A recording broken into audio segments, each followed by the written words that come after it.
नमस्कार मित्रों, आज हम हमारा नया पद्य 23वां पद्य जिसका नाम है भूख, जो कि हमारे अभ्यासक्रम का अंतिम काव्य है। तो देखते हैं कि इस भूख कविता की रचना किन्होंने की है और इसके द्वारा हमें क्या संदेश मिलता है। तो मित्रों, अगर हम बात करें तो सर्वेश्वर दयाल सक्सेना द्वारा रचित यह भूख काव्य है। और भूख की बात करें मित्रों, तो भूख एक ऐसी चीज है, जितने भी सजीव, जितने भी चेतन पदार्थ इस पृथ्वी पे हैं, इन सभी के साथ भूख का नाता है। फिर चाहे वो इंसान हो, पशु हो, पक्षी हो या फिर छोटे से छोटे जीव जंतु हो। लेकिन यहाँ पे कैसे भूख की बात है, जहाँ पे संघर्षशीलता है। संघर्ष वाले भूख के साथ जुड़ी हुई बातों का यहाँ कवि ने अध्ययन किया है। सर्वेश्वर जी के बारे में बात करें तो उनका जन्म जो है वह बस्ती नामक गांव में उत्तर प्रदेश में हुआ था और इनका जन्म सन 1926 में और निधन सन 1923 में हुआ है। और अगर इनके और कोई कविताओं और रचनाओं के बारे में बात करें तो इन्होंने जंगल का दर्द, कुआनो नदी, गर्म हवाएं, खूंटियों पर टंगे लोग, क्या कह पुकारूं, कोई मेरे साथ चले, यह इनके सभी प्रमुख काव्य संग्रह है। काव्य संग्रह यानी कि ये सारे ग्रंथ और इनके अंदर बहुत सारी कविताएं सम्मिलित हैं। अब अगर हम बात करें भूख काव्य के बारे में तो देखते हैं कि भूख काव्य में सर्वेश्वर दयाल जी ने क्या कहना चाहा है। जब भी भूख से लड़ने कोई खड़ा हो जाता है, सुंदर दिखने लगता है।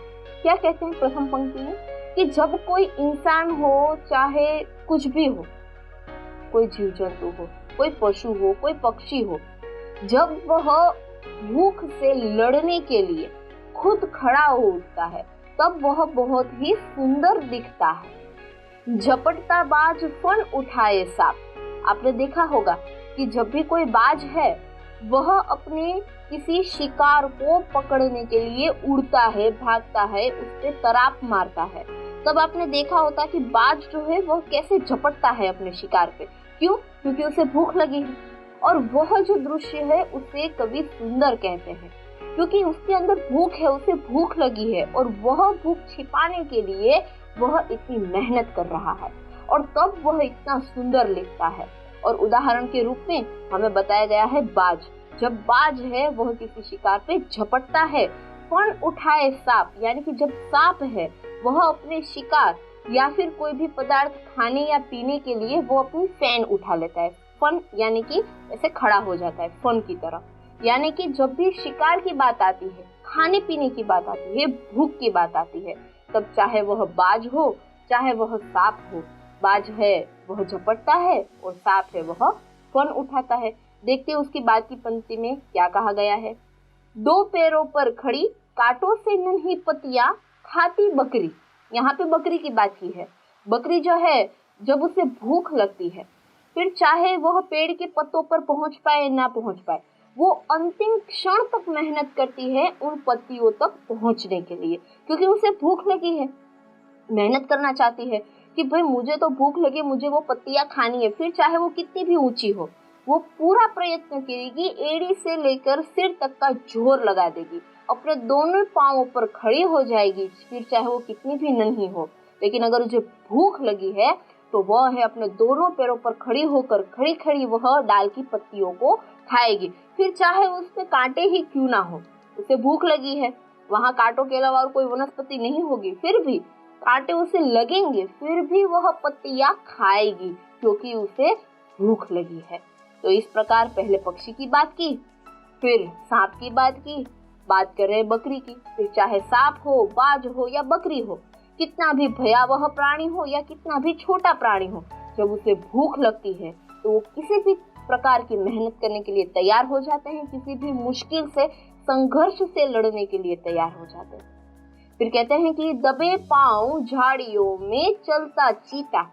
चीता कितना भयावह प्राणी है, लेकिन जब उसे भूख लगती है तब वो भी छुप छुप कर चलता है, झाड़ियों के अंदर छिपकर अपने शिकार को पकड़ने लिए पांव जो है वो दबा कर चलता है कि प्राणी को भनक ना लगे कि पीछे कोई मेरा पीछा कर रहा है।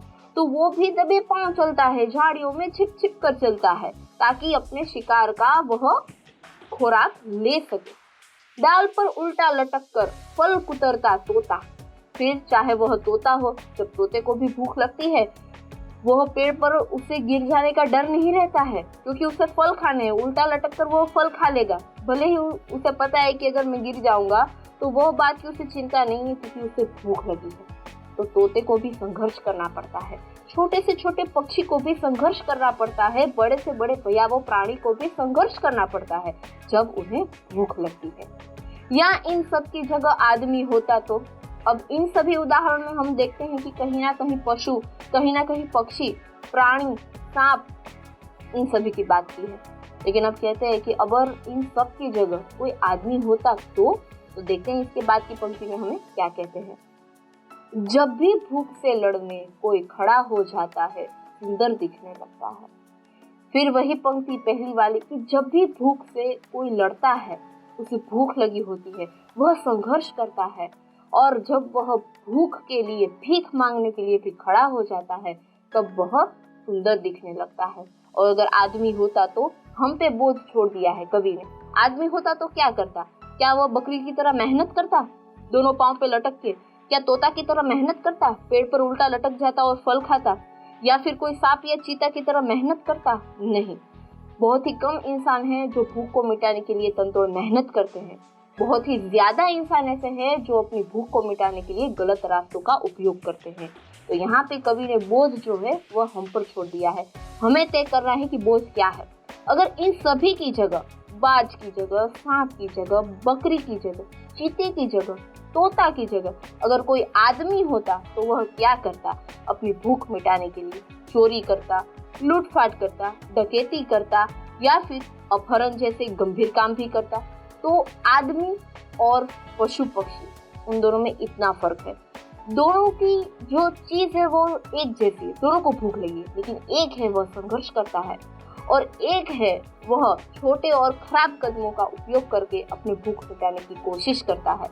इंसान अगर चाहे तो वो मेहनत करके, संघर्ष करके भी अपनी भूख मिटा सकता है। लेकिन आज क्या हो रहा है समाज के अंदर, वो हम भली भांति जानते हैं।